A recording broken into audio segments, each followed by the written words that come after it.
নমস্কার বন্ধুরা, গানে গানে রান্নার চ্যানেলে সবাইকে স্বাগত। আজকের আমি ক্যালভট চিকেনের একটা রেসিপি শেয়ার করবো, যেটা একদম খাসির মাংসের মতন কিন্তু খেতে লাগে। এটা যদি কেউ না খেয়ে থাকেন, তো আমি যেভাবে বানাচ্ছি এইভাবে একবার যদি বানান, তাহলে কিন্তু খাসির দোকানে আর লাইন দিতে হবে না, খাসির মাংস কিন্তু ফেল হয়ে যাবে। তো কীভাবে বানাচ্ছি সেটা আপনাদের সাথে শেয়ার করব। আপনারা কিন্তু প্রথম থেকে শেষ পর্যন্ত পুরো ভিডিওটা দেখে থাকবেন, আর আমার সাথে লাইক কমেন্ট শেয়ার করে আমাকে সাপোর্ট করবেন বন্ধুরা। তো দেখুন, এখানে আলু কেটে নিয়েছি, এখানে 4 পিস আলু কেটে নিয়েছি এরকম বড় বড় করে সাইজের।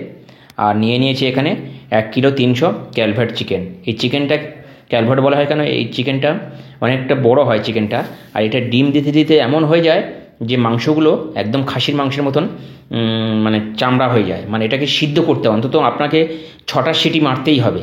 তো চলুন কীভাবে বানাবো সেটা দেখাবো। আর এখানে নিয়েছি আদা, রসুন আর পেঁয়াজ, টমেটো, আর নিয়েছি এখানে পেঁপে। পেঁপে এখানে 4 পিস এরকম নিয়েছি, খোসা সমেত এইভাবে পেঁপে নিতে হবে কিন্তু। তো আদা রসুনের পরিমাণটা একটু বেশি দিতে হবে, পেঁয়াজের পরিমাণটা একটু বেশি দিতে হবে। এখানে যদি 1 কেজি 300 মাংস হয়, এখানে 300 350 মতো পেঁয়াজ, আর প্রায় 75 গ্রাম আদা, আর রসুন ওরকম দেবেন। তো আমি কড়াই তেল দিয়ে প্রথমে আলুটা ভেজে নিচ্ছি লাল লাল করে।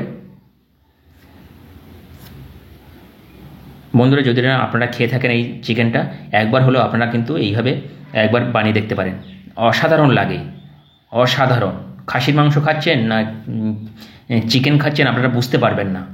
তো দেখুন আলুটা ভাজা হয়ে গেছে, এখন আমি আলুটা কিন্তু তুলে নেব।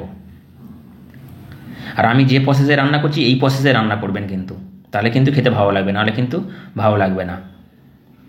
তো আলুটা আমি প্রথমে তুলে নেব। আলুটা তোলার পরে এই তেলের মধ্যে আমি দিয়ে দেব 1 চামচ চিনি।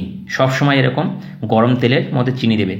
চিনিটা যতক্ষণ না পুড়ে ওপরে উঠবে ততক্ষণ কিন্তু কোনো মশলা দেবেন না, তাহলে কিন্তু তরকারির বা যে কোনো রেসিপি রান্না করবেন কালারটা কিন্তু দারুণ আসবে। গুঁড়ো লঙ্কা না দিলেও কিন্তু অটোমেটিক কালার এসে যাবে। দেখুন চিনি থেকে উপরে চিনিটা পুড়ে পুড়ে ওপরে উঠছে, তখন আমি দিয়ে দেবো 3টে শুকনো লঙ্কা। আপনারা চাইলে একটা দিতে পারেন, আমি দিয়ে দিলাম তেজপাতা। দিয়ে জাস্ট একটু নাড়াচাড়া করে নেব।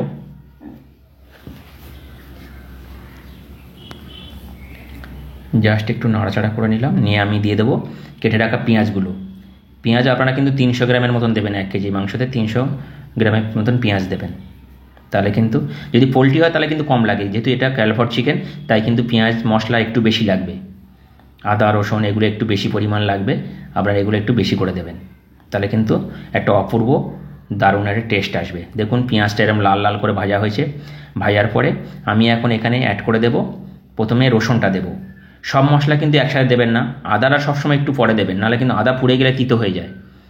তো আমি এখানে রসুনটা দিয়ে দিলাম। রসুনটা দিয়ে রসুনটা একটু পেঁয়াজের সাথে ভাজবো, তাহলে রসুনের যে কাঁচা গন্ধটা সেটা চলে যাবে। আর রসুন যখন ভাজবেন দেবেন রসুনের একটা ভাজা গন্ধ থাকে, সেই গন্ধটা যতক্ষণ না আসবে ততক্ষণ কিন্তু এইভাবে পেঁয়াজের সাথে ভেজে নেবেন। যখন এরকম ভাজা ভাজা হয়ে যাবে তখন আপনারা দিয়ে দেবেন এখানে টমেটোটা। টমেটো সবসময় তেলের ওপরে দিলে কী হয়, একটা দারুণ কালার আসে যে কোনো রেসিপিতে। যদি এমনি দেন কিন্তু কালার আসবে না, একটা বাজে গন্ধ থাকবে। সবসময় টমেটো তেলের ওপর দিয়ে ভেজে নেবেন, দেখবেন কালার আসবে, তরকারির কালার একদম লাল হয়ে যাবে। তো এইভাবে টমেটোটা দিয়ে বেশ কিছুক্ষণ নাড়াচাড়া করার পরে এখন আমি দিয়ে দেব আদা বাটাটা দিয়ে দেব। আদাটা সবার লাস্টে দেবেন, কেন আদা বেশি পোড়ালে কিন্তু তিতো ভাব এসে যায়। আদাটা আমি দিয়ে দিলাম। দেখুন আমি কতটা পরিমাণ করে দিয়েছি, সব কিন্তু গ্রেট করে নিয়েছি, আমি পেস্ট করে নিই, যেহেতু এই চিকেনটার মধ্যে দিয়ে অনেকক্ষণ কষাতে হয় তাই আমি সব গ্রেট করেছি। সব গ্রেট করে নিয়েছি, এখন এইভাবে বেশ কিছুক্ষণ আমি কষিয়ে নেব। যতক্ষণ না মশলাতে তেল ছাড়বে ততক্ষণ এইভাবে কষিয়ে নেবেন। যখন মশলাতে তেল ছাড়বে তখন এখানে কিছু গুঁড়ো মশলা আমি অ্যাড করব। প্রথমে দিয়ে দেবো স্বাদ মতন লবণ। লবণ কম বেশি হলে পরে দিয়ে দেবো, তো আমি মোটামুটি দিলাম। 1 চামচের একটু বেশি হলুদ দিয়ে দেবো। আবার দিয়ে দেবো রেড চিলি পাউডার, এখানে কাশ্মীরি লঙ্কা আমি এখানে ইউজ করছি। আর দিয়ে দেবো 1 চামচ ধনে গুঁড়ো। ব্যাস, এখানে কোনো জিরে গুঁড়ো দেওয়া যাবে না, জাস্ট এই মশলাগুলো দেব। আর আমি কিছু মশলা ভেজে রেখেছি, সেটা আমি পরে দেবো। কী কী মশলা সেটা আমি আপনাদের পরে বলে দেবো। তো এইভাবে দেওয়ার পরে একটু নাড়াচাড়া করে আমি এর মধ্যে একটু জাস্ট একটু উষ্ণ গরম জল দিয়ে দেবো। দিয়ে মশলাটা আবারও ভালো করে কষাতে থাকবো। দেখুন মশলা দিয়ে কিন্তু তেল ছাড়ছে, আর আমি এখানে একটু উষ্ণ গরম জল দিয়ে দিলাম। দিয়ে মশলাটা একটু আরও ভালো করে একটু কষিয়ে নেব। এইভাবে কিন্তু মশলাটা কষাতে হবে ভালো করে। আমি কিন্তু চিকেন ম্যারিনেট করিনি, কিছু করিনি, জাস্ট এইভাবে আমি রান্না করছি। আপনারা এইভাবে রান্না করতে পারেন, ম্যারিনেট করার কোনো দরকার নেই। দেখুন মশলাটা একদম রেডি হয়ে গেছে, গ্রেভিটা। আমি এখন দিয়ে দেব চিকেনটা। দেখুন চিকেনটা একদম লাল, এই চিকেনটা একদম লাল হয়, একদম খাসির মাংসের মতন লাল হয়। আপনারা যদি একবার ট্রাই করতে পারেন দেখবেন, অন্য পোলট্রির মুরগির মতো সাদা হয় না, এই চিকেনটা একদম লাল হয় আর খেতে দারুণ লাগে। তো এইভাবে আমি বেশ কিছুক্ষণ কষিয়ে নেব চিকেনটা। ভালো করে কিন্তু কষাতে হবে। এই চিকেন যত কষাবেন, যত কালো হবে তত কিন্তু খেতে ভালো লাগবে। কালো না হলে কিন্তু খেতে ভালো লাগবে না। চিকেন কষাতে কষাতে কষাতে কষাতে একদম কালো ভাব এসে যাবে, তখন কিন্তু এটাকে জল দিয়ে রান্না করতে আমি দেখাচ্ছি আপনাদেরকে। এখন দিয়ে দেবো পেঁপেগুলো। পেঁপেগুলো দিয়ে একটু নাড়াচাড়া করে আমি ঢাকা চাপা দিয়ে দেবো।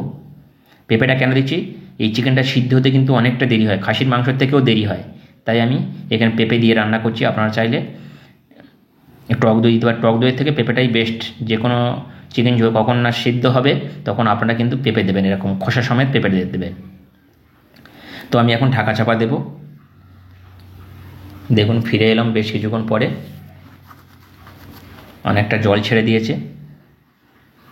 আর বন্ধুরা আমি কিন্তু খুব কম তেলে রান্না করি, বেশি তেল দিই না, বেশি তেল দেওয়ার প্রয়োজন নেই। যত কম তেল খাওয়া যায় তত কিন্তু মঙ্গল। দেখুন এইভাবে আমি কষিয়ে নিচ্ছি, এইভাবে কষিয়ে নিচ্ছি। যখন কষানো হয়ে যাবে তখন দেবো মিট মশলা। চিকেনের মধ্যে কিন্তু মিট মশলা ইউজ করতে হবে, তাহলে কিন্তু একদম মাটনের মতন খেতে লাগবে। এই মাটন কারি মশলা বা মিট মশলা আপনারা কিন্তু ইউজ করবেন, বিশেষ করে এই চিকেনে। এই চিকেনের মধ্যে এইভাবে ইউজ করবেন, তবে খেতে কিন্তু দারুণ লাগে, ফাটাফাটি। একবার হলেও আপনারা ট্রাই করে দেখবেন। দিয়ে আবারও বেশ কিছুক্ষণ আমি এইভাবে কষিয়ে নেব। যখন কালো হয়ে আসবে, দেখুন এরকম কালো হয়ে আসবে, কষাতে কষাতে একদম এরকম কালো হয়ে আসবে আর তেল ছেড়ে দেবে অলরেডি। তখন আমি এটাকে তুলে প্রেশার কুকারে দেব। আমি প্রেশার কুকারে রান্না করবো, তাহলে একদম সফট হয়ে যাবে চিকেনটা। প্রেশার কুকারে দিয়ে দেব। আমি আগে বলেছি, এখনও বলছি, এই চিকেনটা কিন্তু হতে দেরি হয়, খাসির মাংসর থেকে আরও বেশি সময় লাগে এই চিকেনটা হতে। তাই সবসময় প্রেশার কুকারে দিয়ে রান্না করবেন, নাহলে কিন্তু ভালো লাগবে না। তো আমি দিয়ে দিলাম। এই কড়ার মধ্যে জল দেব, জল দিয়ে গরম জল করে নেব। দিয়ে পরিমাণ মতন আমি এখানে গরম জল দেব। দেখুন আমি গরম করে নিয়েছি। গরম জল দিয়ে সবসময় রান্না করবেন। আর আমি বেশি ঝোল করব না, এটা একদম মাখা মাখা হবে, তাহলে কিন্তু একদম জাস্ট ফাটাফাটি। তো আমি এখন এর মধ্যে একটু গুঁড়ো মশলা দেবো। জয়িত্রী, জায়ফল, এলাচ, লবঙ্গ, দারচিনি, সাজিরে, সামরিচ, এই মশলাগুলো আমি এখানে দিয়েছি, দিয়ে গুঁড়ো করে নিয়েছি। সেই গুঁড়ো মশলাটা দিলাম। আপনারা দিতে পারেন গরম মশলাও দিয়ে দেবেন, কোনো অসুবিধা নেই। কিন্তু জয়িত্রী, জায়ফল দিলে আলাদা একটা ফ্লেভার আসে। তো এখন আমি দিয়ে দেব আলুগুলো, দিয়ে দেব ভেজে রাখা আলুগুলো ওপরে ওপরে দিয়ে দেবো। দিয়ে আমি জাস্ট